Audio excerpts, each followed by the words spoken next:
Milei, ¿qué tal? Buenas tardes, ¿cómo estás? ¿Qué tal, Clara? ¿Qué tal, Rubén? Un gusto enorme estar aquí. Un placer. Bueno, gracias por estar con nosotros. ¿Qué significó este stand alone a los que nos mandaron los mercados? ¿Nos fuimos fuera de la galaxia? ¿Qué pasó? Es algo así como que nos digan que estamos más solos que loco malo. Claro. Muy bien. Pero en términos de los impactos, estos son tremendos.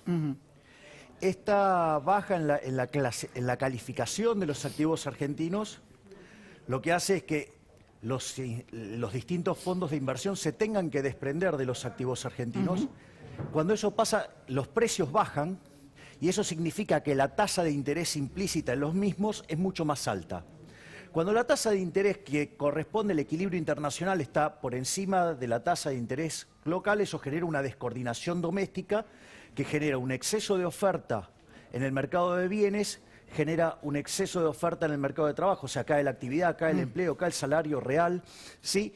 Y además, o sea, los agentes se desprenden de la moneda doméstica para ir a la moneda extranjera, para corregir ese desequilibrio de tasas, y la consecuencia es que esa caída de la demanda de dinero genera aceleración del nivel de precios, o sea, una aceleración de la inflación. Algo que me gusta preguntar, porque nadie es mejor que vos para explicarlo. Cuando estás ahí en esa calificación, es decir, cuando estás en ese barrio chiquitito en el que quedamos, ahí abajo, ¿quién puede estar calificado? A ver, ¿quién puede comprar con tranquilidad algún activo tuyo en el mundo? En realidad, nada de Argentina podés comprar con tranquilidad, aun cuando estuviera en la categoría de emergente o, digamos, o de fronterizo, porque la realidad a ver, cuando uno mira, vamos con el tema de la deuda, que es más fácil de visualizar.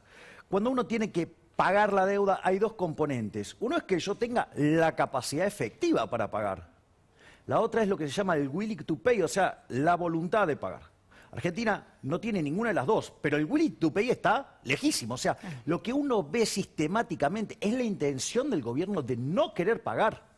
Es decir, entonces, y la intención de este gobierno... Ahora, no nos fue bien no pagando. Claro que no nos va bien, pero bueno, este es el punto fabuloso, porque cuando uno no paga y esos títulos se destruyen, la contracara es que las tasas de interés son enormes, y si las tasas de interés son enormes no hay proceso de acumulación de capital, el capital per cápita no sube, los salarios reales no suben y por ende, digamos, cada vez somos más pobres. Ahora, ¿vos quién querés que es el ministro de Economía hoy en la Argentina, Guzmán o Kicillof? En realidad yo no les entro a esa falsa discusión. Eso es un truco electoral, eso es jugar al policía bueno y el policía malo. El policía bueno es Guzmán, el policía malo es Kicillof. Entonces, ¿qué es lo que pasa? Se victimiza Guzmán y él quiere hacer las cosas pero no lo dejan, y entonces está el satánico Kicillof, digo que es bastante malo de por sí, digamos, o sea, y es bastante tronco de por sí. Pero la cuestión va por otro lado. En realidad lo que están haciendo, como este gobierno cree en que, por ejemplo, los precios se controlan con controles de precios y ese tipo de cosas, lo que están haciendo es tratar de mostrarle esto a los empresarios como que hay uno que quiere hacer las cosas y que, digamos, entonces hay que protegerlo a Alberto. Sí. Y hay que protegerlo a Alberto, porque si no viene Cristina. Y en realidad lo que no se dan cuenta es que es un juego electoral para sacar más votos. Ahora, cuando vos decís esta cuestión... Estoy más perverso desde que hago política. Sí. Está terrible. Ahora vamos a hablar de política. Me estoy deformando. Quédate tranquilo que te queda bien. ¿En serio? Gracias. Sí, sí. Entonces me quedo tranquilo. Ahora, digo, en esta te voy a meter un poco más en un tema macro. Salir, que bueno... Digo, en algún momento no estuve hablando de macro.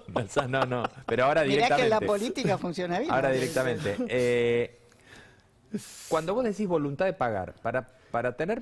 Primero, está claro que no hay voluntad de pagar, porque a todo el mundo, el gobierno y el kirchnerismo le dice la deuda es un tema que ya lo vamos a solucionar, ahí ya está claro que no tenés voluntad de pagar. Pero independientemente de si la tuvieras, para tener voluntad, para mostrar voluntad de pagar, tenés que tener un plan. Como mínimo, tenés que decir cómo vas a pagar. Bueno, ahí... A ver, Y el gobierno no quiere decir ni cómo va a pagar el mes que viene. Pero es que no lo puede decir porque jamás lo va a hacer tampoco. Hay unas declaraciones de Guzmán de esta mañana que dice hay un plan y ese plan está respaldado en el Frente para la Victoria. Es lo único. O el Frente de Todos. Esto es lo que dijo hoy. Bueno, esto es muy interesante. acá el problema es el siguiente. Uno para poder repagar la deuda necesita tener superávit primario. Para el nivel de deuda que tiene Argentina, si no ponemos tasas estratosféricas, que son las que corresponderían con el riesgo argentino, recordemos que en la punta corta el riesgo país es arriba de 2.000. O sea, las tasas en dólares en Argentina superan el 20% en la punta corta. O sea, con lo cual, o sea, somos insolventes, digamos, no importa cuánto ya, digamos, o sea, no hay superávit primario que alcance para ¿Cuánto está bancar una pagando, deuda así. ¿Cuánto está pagando hoy la deuda que emitió el gobierno en el canje? Bueno, pero es que justamente los bonos Es lo que cortos estás diciendo- están, es lo que claro, estás diciendo tienen vos. una tira arriba del 20% en Arriba, dólares. claro. Es decir, la reestructuración fue espantosa, No, Pero- yo digo porque vos dijiste para punta corta, para ahí la gente no entiende lo que significa. no, perdón, o sea, sí, los bonos cortos, Los o sea, bonos- los que más se emitieron ahora. el más próximo en el vencimiento tiene una tira del 20%. Claro. Es un desastre. En dólares. ¿Qué quiere decir esto? Que para poder pagar la deuda yo lo que necesito tener es superávit primario. Argentina tiene déficit primario. Argentina terminó con un déficit global el año pasado de cerca de 9 puntos del PBI, para ser exacto 8,8, sí, y tiene un déficit primario, arrancó con un déficit primario este año de 6,5. O sea, Argentina tiene que hacer un ajuste de por lo menos 9 puntos del PBI para poder pagar. Entonces, ¿cómo explica Argentina que va a hacer semejante ajuste? O sea, no lo va a poder pasar.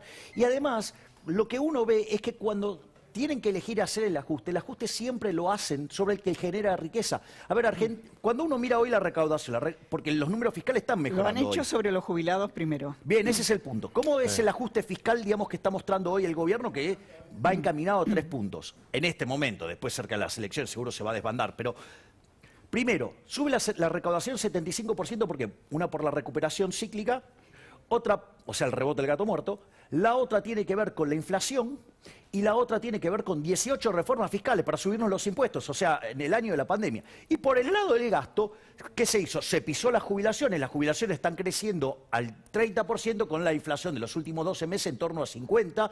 O sea, y cuando tienen que ajustar, ¿dónde van a ajustar? A las víctimas del modelo de cuarentena cavernícola. O sea, esto es una locura. Pero ¿qué pasa? La de ellos no se toca. Entonces, cuando uno ve del otro lado, dice, acá no hay voluntad de pago, acá lo único que hay es voluntad de patinarse toda la plata que puedan, ¿sí? Esto es un problema de cajas, lo único que le interesa tanto al oficialismo como la oposición es justamente el tema de las cajas. Yo tengo un amigo brillante que dice, Marx cambió acá, no es la lucha de clases, es la lucha de cajas. En la Argentina. Sí, claro. Te saco del Milei macro de que hablaba yo antes y ahora te paso al Milei político de nuevo. Bueno, acabo de decir algo Claro, políticamente también. También. ¿Y cómo explicás que el gobierno pueda vender esto por esto que está diciendo? Es decir, en Argentina mejora el perfil fiscal a costa del bolsillo de todos. Porque la verdad que es eso, están ajustando por inflación a todos. Pero es que y el no es gobierno lo gratis vende, eso. y el gobierno lo vende como algo virtuoso, salieron los números la semana pasada, y nadie se lo cuestiona. A ver, yo digo, si hay algo que le admiro al actual gobierno es su capacidad de comunicar mentiras tremendas. A ver, Argentina vienen y nos dicen que es un modelo, la forma en que enfrentamos la cuarentena y el COVID, y digamos, el relevamiento de Bloomberg dice que somos el peor país del mundo. O sea, Argentina, digamos, o sea, a ver, Brasil acaba de clasificar. Bueno, ahí tenemos 500... un ex ministro de Salud que fue echado de tapas en Madrid, con una remera Sí, de digamos, una sí, famosa marca, pero bueno. Está bien, pero yo, digamos, o sea, prefiero, digamos, centrarme más, digamos, en la cuestión de la política económica, digamos, o sea, de lleno.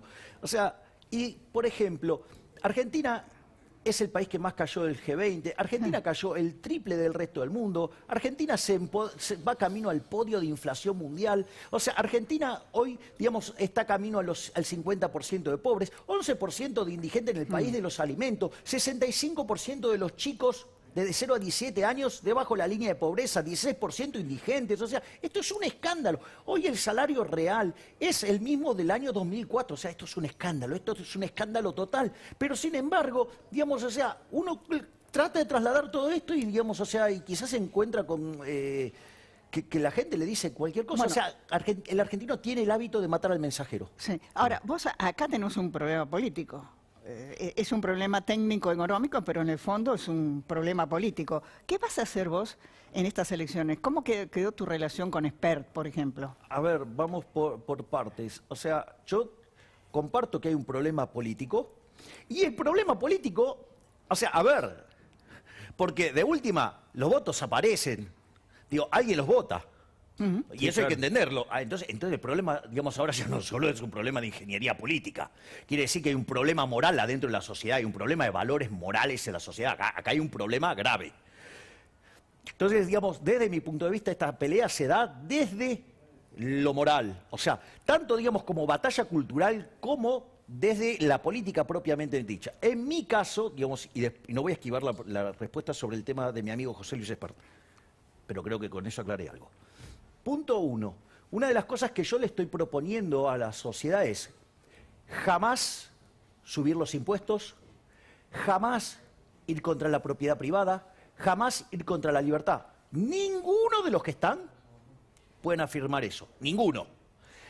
Y además, o sea, una de las cosas en las que yo voy a trabajar es en enviar proyectos basados sobre la idea del principio de revelación. O sea, por ejemplo, renunciar a la dieta. Porque originalmente, digamos, o sea, los legisladores eran ad honorem, por eso se llama Honorable Congreso de la Nación Argentina. Después se hicieron todo un entramado para que esto no se pueda hacer. Pero como yo no quiero hacer caridad con el bolsillo ajeno, porque si estoy despotricando contra eso, no lo voy a hacer yo justo a mí.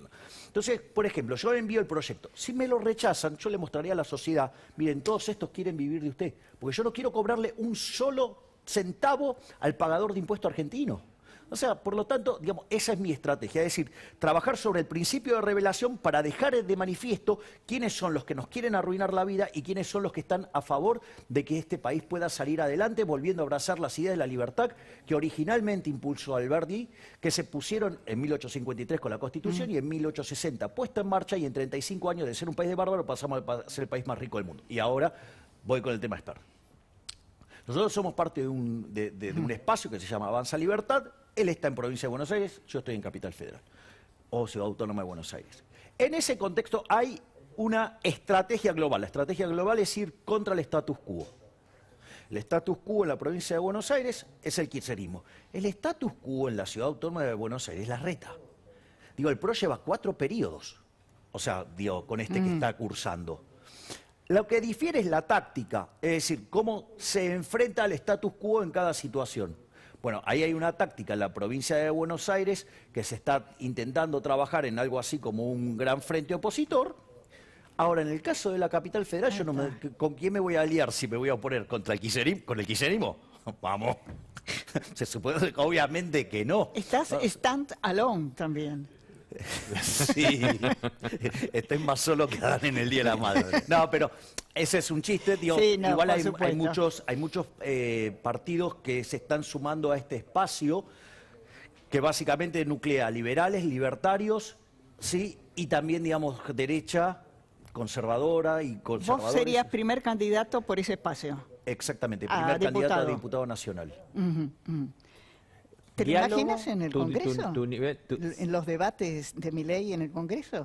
Yo, por la experiencia que tengo de cronista parlamentario, él tendría buen perfil para las bancas. Claro. Ahora, Gracias. tenés diálogo pero mantenés diálogo con alguien, tenés posibilidad de acercamiento en esta soledad de la que vos decís. Yo digo, o sea, suena así como muy solitario, pero en realidad no lo es. En realidad, mis límites son la izquierda, ¿sí? Ahora, dentro de mi definición de izquierda está, digo, la izquierda propiamente dicha, que todo el mundo tiene identificada como izquierda, pero para mí también la izquierda es el radicalismo. Sí, claro, sí, para vos sí. Y bueno, el radicalismo es la Internacional Socialista, digo, el vicepresidente de la Internacional Socialista es Jesús Rodríguez. O sea, es más, yo les voy a hacer un ejemplo, digamos, de por qué, digamos, con el radicalismo no. A ver, esto es muy simple. El otro día el señor Martín Lustó saca un tuit ponderando un libro donde básicamente se destaca la teoría monetaria moderna, que no tiene nada ni de teoría ni de moderna, es en realidad un simple panfleto para políticos despilfarradores. Ahora la pregunta es, ¿quién adhiere también a esa basura teórica? Les sugiero que se agarren de las sillas Ya porque... estamos. la señora Fernanda Vallejos. O sea, Ah, Martín sí. Lustó en economía propone lo mismo que Fernanda Vallejos. O sea, ¿qué puedo tener ahí? Nada, no puedo tener nada. O sea, aparte me dicen buen día y voy y me pongo un piloto y saco con el paraguas. Bueno, estamos sobre el final. ¿Te consideras antisistema? Yo, digamos, básicamente soy anti-status quo. Ujú. O sea, es una definición, parecen muy parecidas, pero claro. es anti el status quo, porque a nosotros nos está matando la república. O sea, el problema es que tenemos un status quo que lo único que hace todo el tiempo es reventar la república. Entonces, no es, porque es peligroso la definición del antisistema puro, porque entonces en el antisistema también pueden venir los anarquistas de izquierda. Claro, claro. Entonces, no es en esa línea, sino es contra el status quo para recuperar la república. Luis, muchísimas gracias. Javier. Javier. Ay, ¿por qué no le dije Luis? No sé quién viene. Ahora lo vamos a analizar. Necesito un psiquiatra. No Gracias. pasa nada, no tengo crisis de identidad. Javier. Así es que no me hace. Javier, gracias. No, por favor, gracias a ustedes. Continuamos.